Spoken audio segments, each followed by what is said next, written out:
one-dayer against South Africa. And the winner of this week's US Golf Open pockets $2.5 million. Jason Day headlines the list of Aussies. Now the 5AA forecast: rain at times today, a top of 16, a shower or two and 16 tomorrow. Saturday, a possible shower and 15, cloudy and 16 Sunday, then possible showers Monday, Tuesday and Wednesday, with temperatures staying in the mid-teens. More news as it happens on 5AA. Peter Godfrey on 1395, Adelaide's 5AA. 9 minutes past 5. Good morning. 14 degrees. We had another warmish night. Amazing.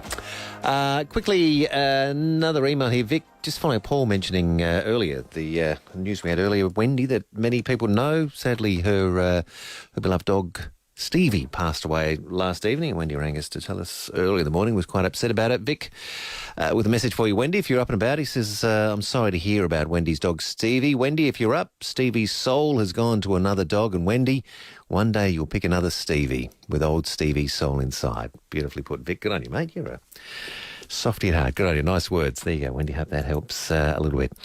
Let's take a look at what's happening across the ditch. Affecting our Kiwi cousin, Selwyn Manning, editor of EveningReport.nz, joins us. Selwyn, how's things on your side of the ditch? Yeah, okay, Peter. There's certainly a lot happening this week. The temperatures overnight, to do a bit of a comparison there, they're sitting at around 8 degrees overnight. That was the low, and heading toward a 17-degree high here in Auckland. Okay. And a bit of the quick roundup of the headlines that are out there for this morning. New Zealand Herald. It's talking about, the headline is, "My heart was pumping," and that was the man who busted the $500 million drugs ring. That we'll talk about that later in the bulletin. Yeah, that's a major thing, wasn't it? It's a fascinating one with a record haul of methamphetamine was acquired. Looked like it was being smuggled, but we'll get that a little bit more detail. And they're also New Zealand Herald's also looking at Oscar Pistorius's plea as he hobbles on stumps, and that's a photograph of him in the courtroom without his assistance there. And if we go across to Fairfax, they're talking about the All Black winger Julian Savea being dropped from the All Black team that will be playing on the weekend against Wales once again. And they're also talking about the inclusions there. We can touch on those as well, Peter, if you like. And, yeah, definitely. Radio New Zealand.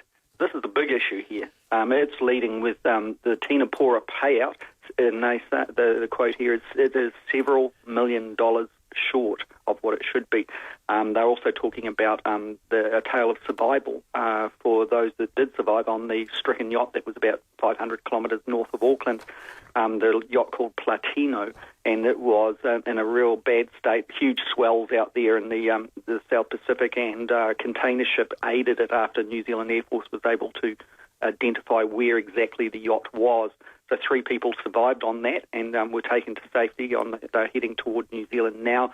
One man is dead on board on the yacht, and efforts have been made to retrieve his body, and another man was knocked overboard, and it appears there've been no chance of finding his body. So those are the headlines around New Zealand at the moment, Peter. And one of those that you mentioned is where we're going to start, which is the announcement that the New Zealand government paying compensation to Teina Pora after a wrongful conviction of murder. So how far? Give us the background on this case first of all, Selwyn. Yeah, sure. A woman in South Auckland, a woman who was managing one of the indoor bowl kind of area centres, a woman called Susan Burdett, was murdered way back in the early 1990s, and obviously, you know, the call went out. The police weren't getting traction on that.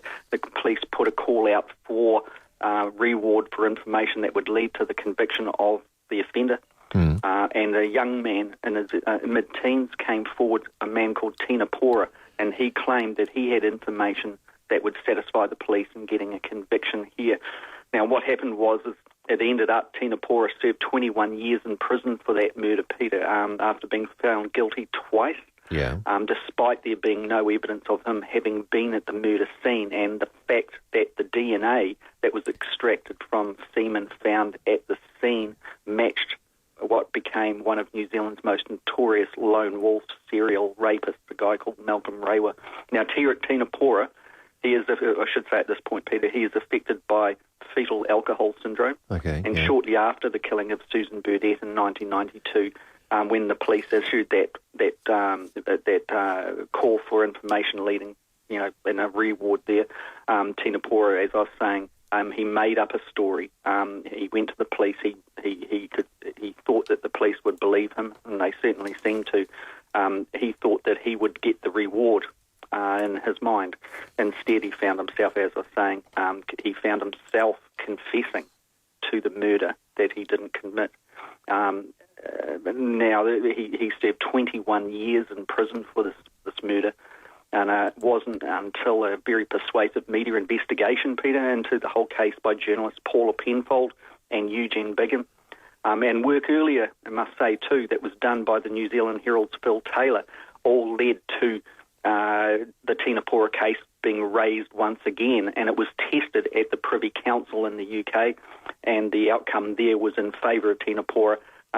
The Privy Council quashed the Crown convictions. Now, this week, why it's big news now is that the Minister of Justice, Peter, New Zealand Minister of Justice, and the New Zealand Police have unreservedly apologised for this most awful injustice, and they have awarded $2.52 million of compensation to Teina Pora for the wrongful conviction there. They have noted all sorts of different things relating to the case where they're saying they've learnt from.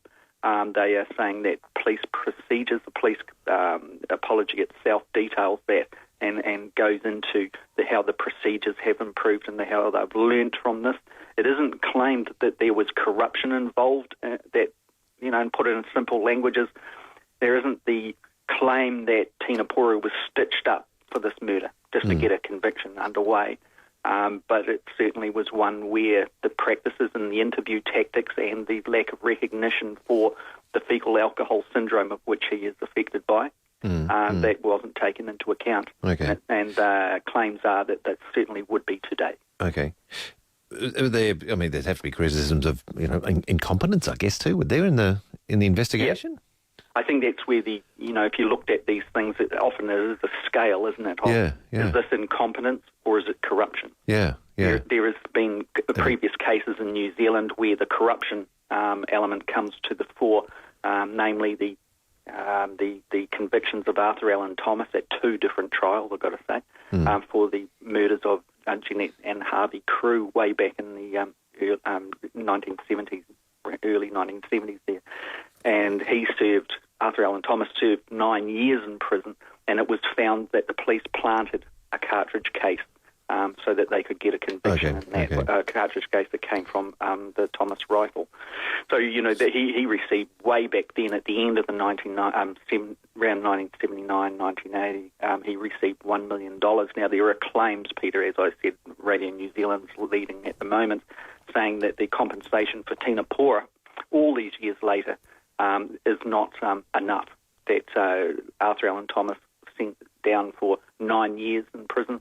Teina Pora did 21 years when he was, in his mid-teens, and $2.5 million on today's scale is not enough. No, it wouldn't go far. And you would assume, given the condition, the fetal alcohol syndrome, and I guess 21 years of incarceration, that he's going to need help, I would imagine. Yeah. And you've got to say too, Peter, at this stage, it's only a year ago where one of the big exposés was on television, and some very senior police officers being extremely satisfied with the outcome of this case when Teina Pora was still in banged up in prison. Yeah.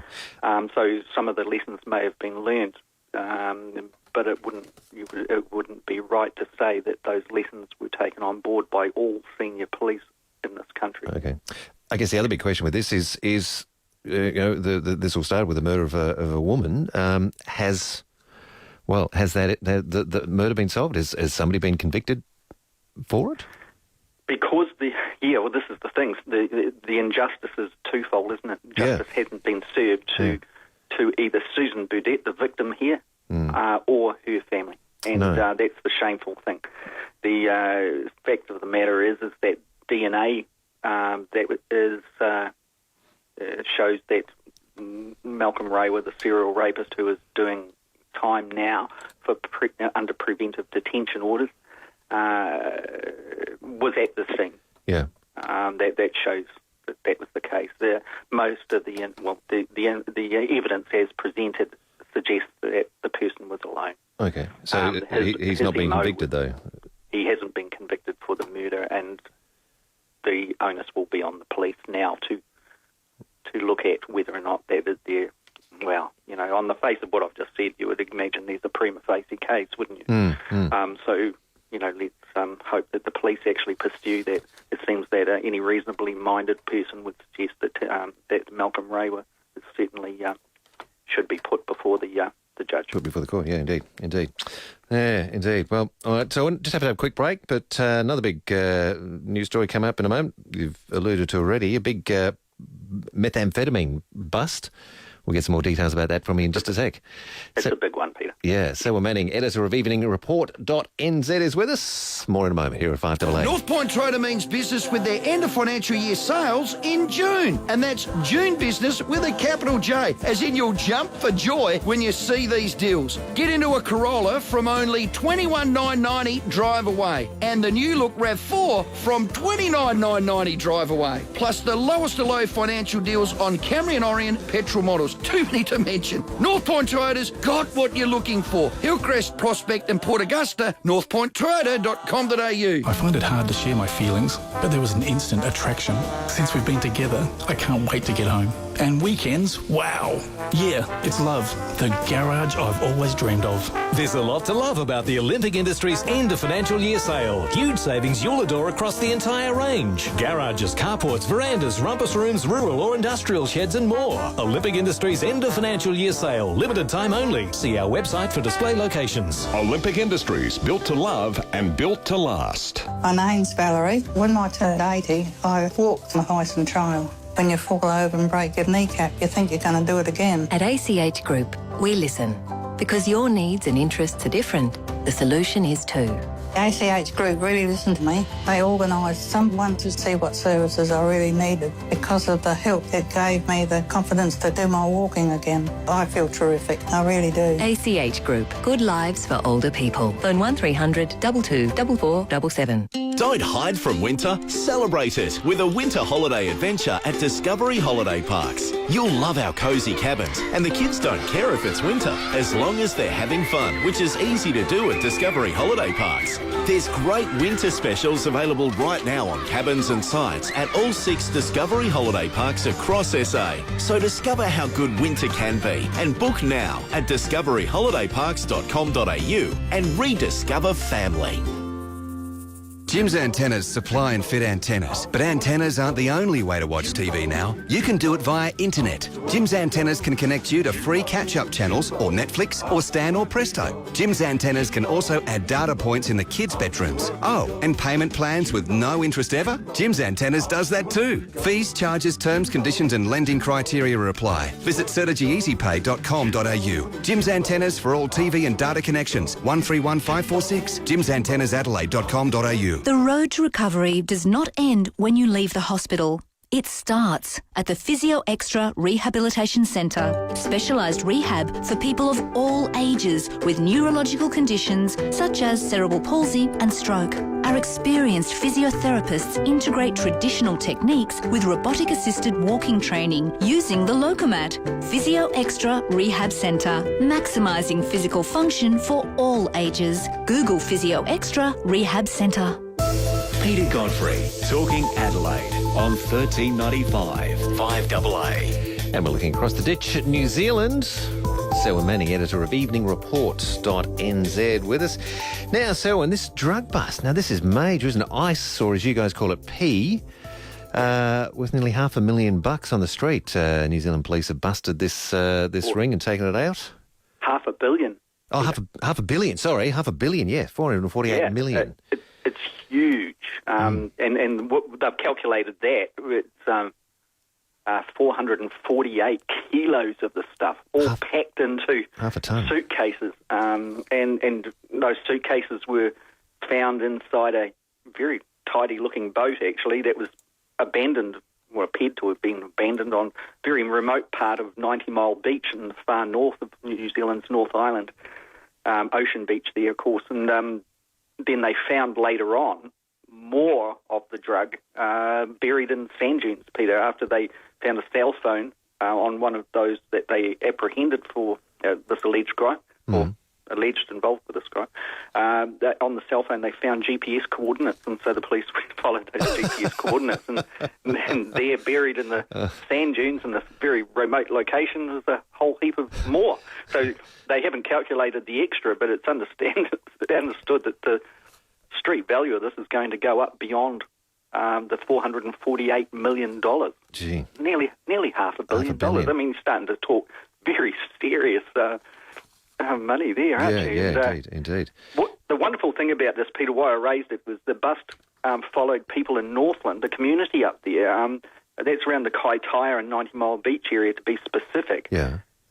They reported to the police some very unusual and suspicious activity in the area. They said that there were strangers in town driving cars that didn't kind of fit up there. It's, it's an interesting place up there. And that these people seem to be, travelling out into 90 Mile Beach at times when they're certainly not going fishing and they're not going sightseeing. Yeah. And the people said, this doesn't fit, something's not quite right. And then some other locals came across this group of men.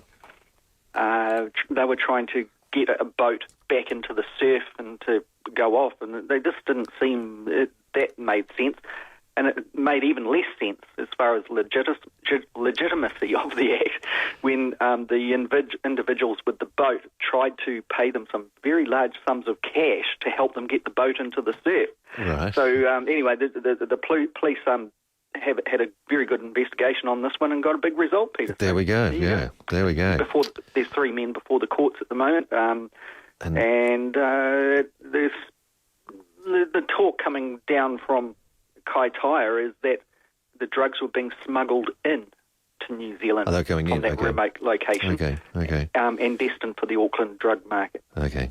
Well, not anymore. And kudos to those that, observing that odd behaviour and, rather than just going, that seems a bit odd, and gone about their business. So Exactly, isn't that great? So there's an excellent, and some people have just absolutely applauded that, and I think that's just a fantastic result. Really. Absolutely. Speaking of fantastic results, All Blacks and Wales over the weekend. Now, I know that the All Blacks won, but a little bit haphazard earlier on. Yeah, certainly was, Peter. That first half had a lot of Kiwis over this side of the ditch, and no doubt expats looking at that game had them very uneasy. If you look at the faces on the people at the beginning of the game, and the All Blacks scored first, and it looked like they were delirious with excitement, thinking, this is going to be great, let's sit back and watch a big score here. By halfway through the second half, those smiles were gone, and there was worry on the faces of people when Wales led at the half-time break. They were on 18 points, and the All Blacks, about 3 points behind that. And All Blacks weren't looking flash at all, and I've got to say, Wales were playing a blinder. It was just excellent rugby, breaking through the All Black defences and getting good tries. Then the All Blacks' fitness and certainly their game plan came into shape, and they devastated. They really demolished Wales team in that second half, particularly in the last 20 minutes. And when they really ran through, and the All Blacks won 39-21, Peter. But that first half wasn't too good.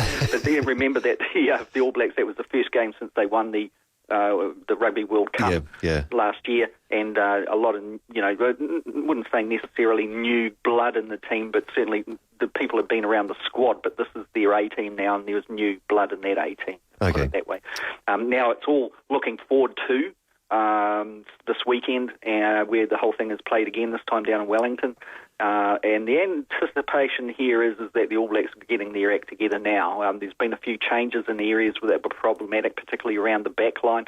We're getting, the Julian Savia on the wing has been relieved of his position at this stage, and there's been some adjustments there. And also Israel Dag, people who follow rugby may remember him as quite a star going back prior to the World Cup. Young man, but was dropped out of the World Cup squad last year, and he has been pulled in for the next game this weekend, put onto the back into the fullback position, and that is expected to really put some electricity into that finishing off phases there, and also Ben Smith on the wing coming in to replace Sabia. So that'd be a fantastic game, no doubt. And look at the stats very quickly before you go to your news break, I think, Peter. I've got a crow about this, I suppose. Once again, it looks like the All Blacks are going to continue that winning streak against Wales. They haven't lost against Wales since 1953, Peter.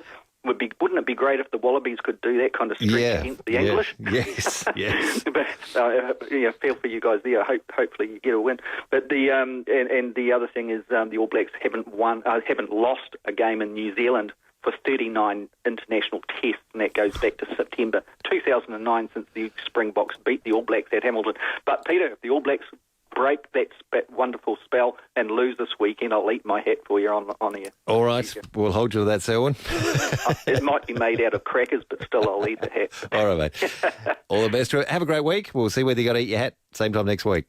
Okay, Peter. Take care. All the best. Selwyn Manny, editor of EveningReport.nz. Hello. Frank Walker from National Tiles. The best builders use and recommend National Tiles every time. Yes, all good builders who want the very best for their clients recommend National Tiles exclusively, knowing that National Tiles is the best range of tiles at the guaranteed lowest prices in Australia. And all registered builders qualify for National Tiles exclusive $10,000 instant credit. So if you're a registered builder, inquire now at nationaltiles.com.au or at your nearest National Tile store. How you travelling? It's Caravan Cam with a van trip tip. If you're buying an RV, you'll want to consider, weigh things up, work out what's best. At Australian Caravan Co, we're the Jayco dealer with more. Campers, expanders, Starcraft, Silverline, motorhomes, fifth wheelers. It's all in our yard, so you can work out exactly which one's for you. See, choice is the best thing to have at the start, and that's why we give it to you. We're next to the Emerson Overpass and at australiancaravans.com.au. Australian Caravan Co. Enjoy Australia your way. This is Adelaide's 5AA. Rain developing in 16 today. It's 5:30. I'm Ann Stone. Labor is promising a bailout package for the troubled Arium Steelworks in Whyalla if it wins next month's election. Olivia Leeming is on the election trail with the opposition leader. Bill Shorten will give a lifeline to Whyalla's struggling steelmaker north of Adelaide if elected. He'll pledge $100 million to help Arium secure a new buyer, in addition to $50 million in state funding. The firm was placed into administration earlier this year, risking more than 3,500 jobs. Mr Shorten will insist he's committed to protecting local workers in the battleground state of South Australia, where both major parties are under threat from the Nick Xenophon team.